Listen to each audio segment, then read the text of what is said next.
Okay students, आज हम जो टेबल डिस्कस करने वाले हैं वो है क्लास 12th का चैप्टर 4 का टेबल नंबर 1। ठीक है, जिसमें कुछ कॉन्ट्रास्टिंग ट्रेड्स के बारे में बताया गया है जिनको मेंडल ने स्टडी किया था। हमें पता है कि there were 7 characters which were selected by Mendel, और उनके फिनोटिपिक एक्सप्रेशन के हिसाब से ही मेंडल ने तो सेलेक्ट किया था उन सारे कैरेक्टर्स को।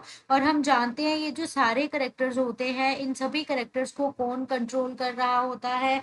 जीन्स कंट्रोल करते हैं, और जीन्स हमेशा ही दो ऑल्टरनेटिव फॉर्म्स में होते हैं, और वही जो दो ऑल्टरनेटिव फॉर्म्स हैं उन्हें हम क्या कह देते हैं? एलील्स बोल देते हैं, राइट। तो ये हम आगे पढ़ेंगे। बिफोर इस टेबल को मैं एक बार आपको बताऊं, तो बिफोर दैट मैं चाहती हूँ कि करेक्टर और जो ट्रेट है, जैसे यहाँ पे करेक्टर और कॉन्ट्रास्टिंग ट्रेट लिखा है, वो आपको अच्छे से समझ आ जाए। तो करेक्टर क्या होता है? वो हेरिटेबल फीचर होता है जिसको जीन ने कंट्रोल किया होता है। जैसे हम हाइट की बात करेंगे, कलर की बात करेंगे, पोजीशन की बात करेंगे, शेप की बात करेंगे, वो सारे करेक्टर्स होते हैं। और ट्रेट क्या होते हैं? अगर हम हाइट की बात करेंगे तो कैसी हाइट, टॉल या ड्वार्फ, उसे हम ट्रेट कहते हैं। कलर की बात करेंगे तो कैसा कलर, वायलेट या व्हाइट, उसे हम क्या कहेंगे? ट्रेट। तो ट्रेट जो होता है वो अल्टरनेटिव, हम ऐसे बोलेंगे, फिनोटिपिक एक्सप्रेशन होता है।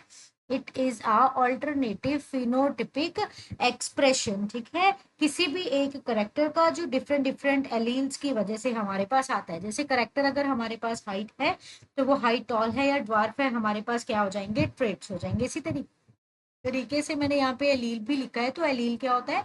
वो अल्टरनेटिव फॉर्म होती है किस चीज की? होमोलोगस क्रोमोसोम की। जैसे अगर हमारे पास यही क्रोमोसोम है, तो if I am talking about height, तो हाइट में दो एलील्स होंगे। अगर टाल और ड्वार्फ की बात करेंगे तो one is going to capital T, another is going to be a small T. इस तरीके से ये काम करता है। ओके, चलो अभी पूरे टेबल को हम पढ़ते हैं। सबसे पहले हमारे पास है स्टेम हाइट। अगर हम स्टेम हाइट की बात करेंगे तो दो कॉन्ट्रास्टिंग फैक्टर है, टॉल है, ड्वार्फ है। जिसमें टॉल जो है वो हमारा डोमिनेटिंग है, जो ड्वार्फ है वो हमारा रिसेसिव है। ये सारे डोमिनेटिंग रहेंगे, इधर सारे हमारे क्या रहेंगे? रिसेसिव रहेंगे। फिर हम फ्लावर कलर की बात करते हैं। वायलेट एंड व्हाइट है, ऑब्वियसली वायलेट क्या हो जाएगा हमारा? It is the dominating and another is the recessive. इसको हम कैसे लिख सकते हैं? इसको हम इस तरीके से कैपिटल पी और स्मॉल पी से लिख सकते हैं। उसके बाद आ गया हमारे पास फ्लावर का पोजीशन। एक है एक्सियल, इसे कैपिटल ए से लिख देंगे। दूसरा है टर्मिनल। एक्सियल वाला डोमिनेटिंग है, दूसरा रिसेसिव है। फिर पोर्ट शेप। पोर्ट शेप क्या है? Inflated and constricted. अभी देखो, टॉल ड्वार्फ आपको पता है, वायलेट और व्हाइट आपको पता है, एक्सियल और terminal. Axial position and the terminal position आपको पता है। अभी हम बात करेंगे पोर्ट शेप की। वो जैसे आपके पास या तो इन्फ्लेटेड होगा, इन्फ्लेटेड डोमिनेटिंग है, या फिर कंस्ट्रिक्टेड होगा, कंस्ट्रिक्टेड जो है वो रिसेसिव है।